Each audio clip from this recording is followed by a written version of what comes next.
চাকরির আশায় বিদেশ গিয়ে না খেয়ে মারা গেলেন যুবক। এ যেন নিয়তির নির্মম পরিহাস।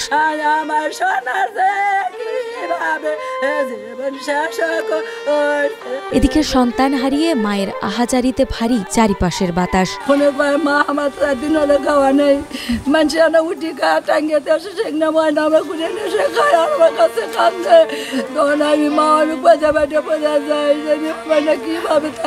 গাইবান্ধার গোবিন্দগঞ্জ কামারদহ ইউনিয়নের রসুলপুর বালুপাড়া গ্রামের যুবক সাফিউল ইসলাম পরিবারের সচ্ছলতা ফেরাতে সৌদি আরব গিয়েছিলেন। সাফিউলের দিনমজুর বাবা গত বছর ব্যাংক থেকে 2.5 লাখ টাকা ঋণ ও আরো 1 লাখ টাকা সুদে ধার নিয়ে দালালের মাধ্যমে ছেলেকে সৌদি আরব পাঠান। ব্রিজের তলায় আসল পরে থাকে এই মানুষ হসপিটালও না খায়, ইনো না খায় থাকে, হ্যাঁ না খায় থেকে এগুলো করে আর ওই সৌদি আরবই জাহান্নাম শেষ হয়ে গেল।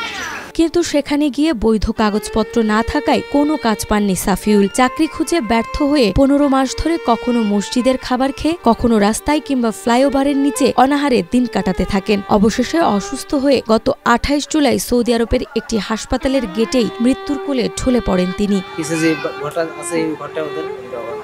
অবস্থা খুব খারাপ, তাদের বোঝায় এই কোনো কাজ পাইছে না। নিজের থেকেই একবারে ক্লান্ত হয়ে গেছে, একবারে অসহায় হয়ে গেছিল।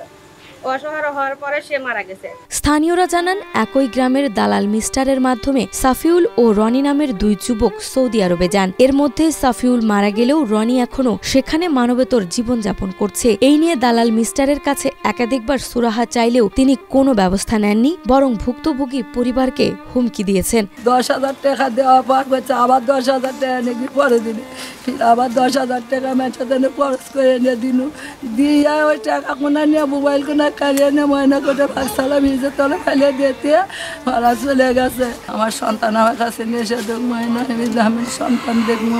অর্থের অভাবে পরিবারটি এখনো সাফিউলের মরদেহ দেশে আনতে পারছেন না। শোকাহত পরিবার ও এলাকাবাসী মরদেহ দ্রুত দেশে ফিরিয়ে আনা এবং দালাল মিস্টারের দৃষ্টান্তমূলক বিচারের দাবিতে সরকারের জরুরি সহযোগিতা কামনা করেছেন। খুব অবস্থা খারাপ হয়ে গেল।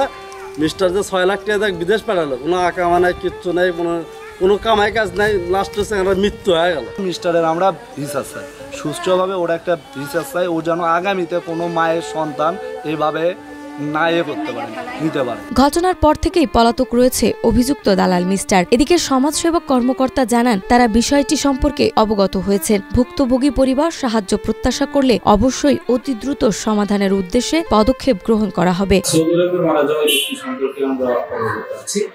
ওই ব্যক্তির পরিবার যদি আমাদের কাছে কোনো বিষয়ে সহযোগিতার জন্য আবেদন করে, তা আমরা যাচাই করে তারপরে শেষবারের মতো এক নজর দেখতে অতি দ্রুত দেশে আসুক সাফিউলের লাশ। এখন এটাই একমাত্র প্রত্যাশা স্থানীয় সহ সাফিউলের পরিবারের। নাজমা, মাই টিভি।